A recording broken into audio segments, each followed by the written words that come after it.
Saudara, hari ini Pengadilan Negeri Jakarta Selatan akan melanjutkan kembali sidang kasus penganiayaan berat berencana terhadap anak David Ozora. Dalam sidang hari ini, Jaksa Penuntut Umum akan mengungkap bukti-bukti untuk terdakwa Mario Dandi. Sejak Selasa 1 Agustus lalu, persidangan ini sudah mulai masuk ke tahap pemeriksaan terdakwa. Dalam sidang, hakim meminta jaksa untuk membawa dan menunjukkan bukti-bukti di persidangan hari ini.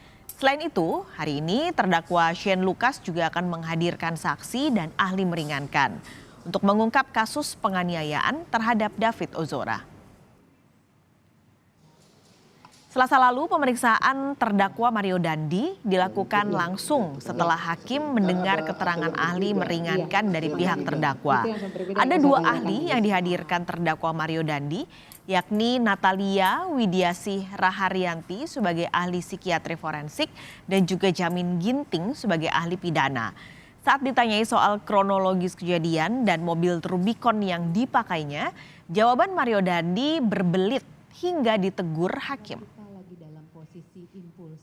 Setiap hari mobil itu saya pakai, Yang Mulia. Ya, sebelumnya juga. Iya, sudah. Tapi di bawah penguasaan saudara. Iya. Maksudnya dari orang tua saudara itu memang diperuntukkan untuk saudara. Hanya dipinjamkan, Yang Mulia. Dipinjamkan dari siapa? Dari Pak D saya. Dari Pak D saudara. Ya. Pinjamkannya bagaimana? Jadi Pak D nitip mobil Rubicon itu di rumah. Terus habis itu saya izin mau pakai boleh nggak, sekalian nih aku pasarin, mau aku jualin mobil ini gitu. Kalaulah saudara pakai mau jualin, toh? Tapi kenapa saudara pakai nomor yang berbeda, bahkan mulai dari Desember? Saya pakai itu sekalian saya tawarin ke teman-teman saya, Yang Mulia. Iya. Betul. Makanya kan kalau menjawab itu dipikir dulu. Siap. Kalaulah ini saudara diminta untuk jual, kan? Tapi kenapa saudara malah bikin plat nomor? Saudara kasih plat nomor yang berbeda dan plat nomornya itu adalah plat nomor inisial saudara. Iya, saya disuruhnya dijual, tapi sayanya malah merasa ini mobil punya saya sepenuhnya gitu, Yang Mulia. Salahnya saya kayak gitu. Saudara, jujur, orang tua diberikan kepada saudara atau mobil siapa? Orang tua saudara atau mobil Pak D saya. Atas nama siapa? Atas nama orang yang dulu pernah beli mobil itu kan, bekas pakai, Yang Mulia, mobilnya. Terserah saudara ya. Untuk mengetahui informasi terkini dari persidangan, kita segera bergabung dengan jurnalis Kompas TV Tifal Solesa di Pengadilan Negeri Jakarta Selatan. Tifal, jadi bukti apa saja yang tadi dibawa Jaksa Penuntut Umum dan dihadirkan ke depan majelis hakim?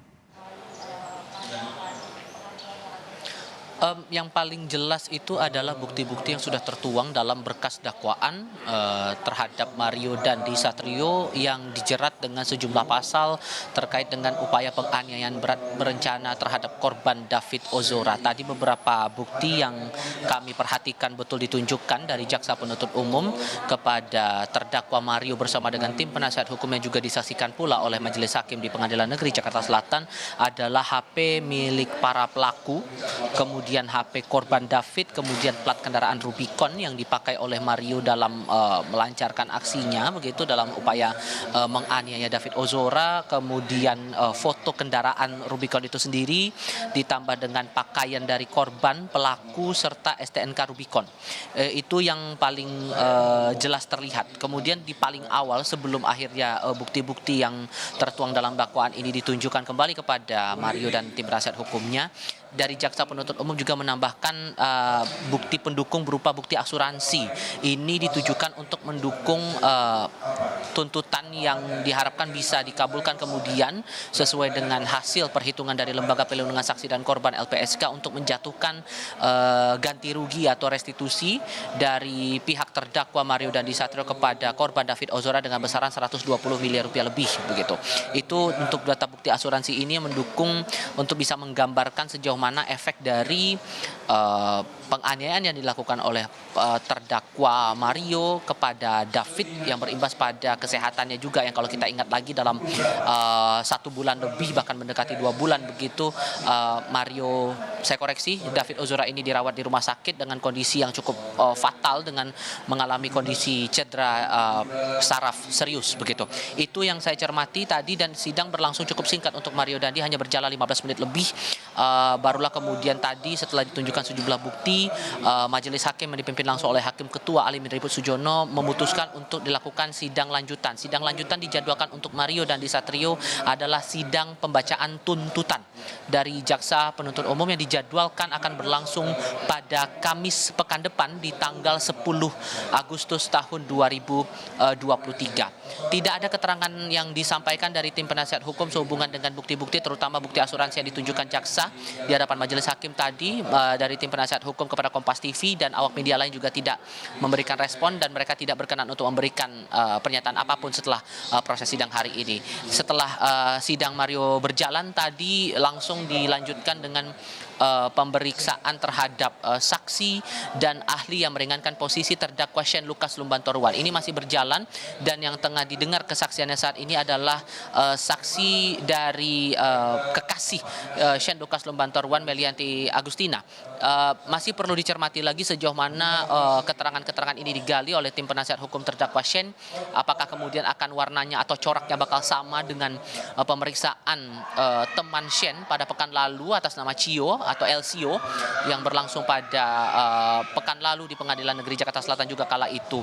Dari tim dari pihak Shane, dari penasihat hukumnya menyampaikan bahwa sebetulnya upaya untuk menggali kondisi sosial ekonomi dari terdakwa ini menjadi penting untuk bisa menegaskan posisi dari kondisi keuangan Shane Lucas Lumbantorwan sendiri yang dibilang cukup sederhana, tidak mampu atau menegaskan posisi keluarga yang tidak mampu membayar uang ganti rugi atau restitusi dengan besaran 120 miliar rupiah lebih ini. Apakah kemudian hal yang sama juga akan digali oleh keterangan dari kekasih Shane di ruang sidang utama Pengadilan Negeri Jakarta Selatan hari ini? Tentu ini menarik untuk dicermati. Tidak hanya satu saksi yang akan dibawa oleh pihak Shane begitu, tapi juga akan ada saksi, saya koreksi, ahli hukum pidana yang juga akan dihadirkan nanti di hadapan majelis hakim dalam lanjutan sidang hari ini.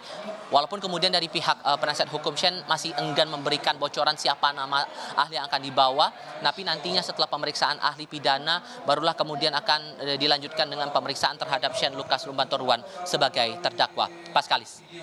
Tifal, ini kan ada persidangan lain selain Mario Dandi, yaitu terdakwa lain rekan Mario Dandi yaitu Shane Lucas. Nah, apakah sidangnya akan sudah digelar hari ini? Lalu agendanya apa?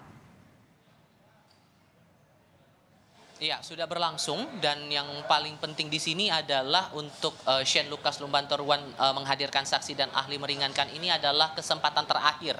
Ini sudah menjadi hari terakhir mereka untuk menghadirkan pihak-pihak yang bisa meringankan dakwaan terhadap dirinya yang dijerat dengan sejumlah pasal yang berhubungan langsung dengan upaya penganiayaan berat terencana terhadap korban David Ozora. Perlu kita ingat juga bahwa untuk Shane Lucas Lumbantorwan ini tidak hanya dikenakan pada pasal utama yang berhubungan langsung dengan penganiayaan berat terencana sesuai dengan Kitab Undang-Undang Hukum Pidana, tapi juga dijerat dengan pasal pengait pasal 56 ayat 2 Kitab Undang-Undang Hukum Pidana yang pada intinya menerangkan bahwa Shane Lucas Lumbantorwan ini didakwa menjadi pembantu kejahatan karena memberikan sarana atau pernyataan yang menjadi dasar terjadinya suatu tindak kejahatan. Inilah yang kemudian menjadi pemberat posisi bagi Shane dalam kasus kali ini. Sementara untuk terdakwa lainnya yakni Mario Dandi Satrio ini dijerat dengan sejumlah pasal berhubungan langsung dengan upaya penganiayaan berat terencana terhadap David Ozora yang mengakibatkan luka parah dan dikaitkan juga untuk keduanya ini pada pasal yang tertuang dalam Undang-Undang Perlindungan Anak. Keduanya sama-sama terancam pidana maksimal 12 tahun kurungan penjara, tapi apakah itu akan menggambarkan nanti pada tuntutan? Setidaknya untuk yang kita ketahui sejauh ini adalah Mario Dandi akan dibacakan tuntutannya oleh jaksa penuntut umum pada pekan depan. Ini yang pasti akan menarik untuk dicermati dan tentu kita juga perlu melihat lagi sejauh mana keterangan dari saksi dan ahli meringankan Shane ini bisa membantu upaya meringankan posisi Shane Lucas dalam sidang tuntutan berikutnya. Paskalis. Tifal Solesa, terima kasih melaporkan langsung dari Pengadilan Negeri Jakarta Selatan.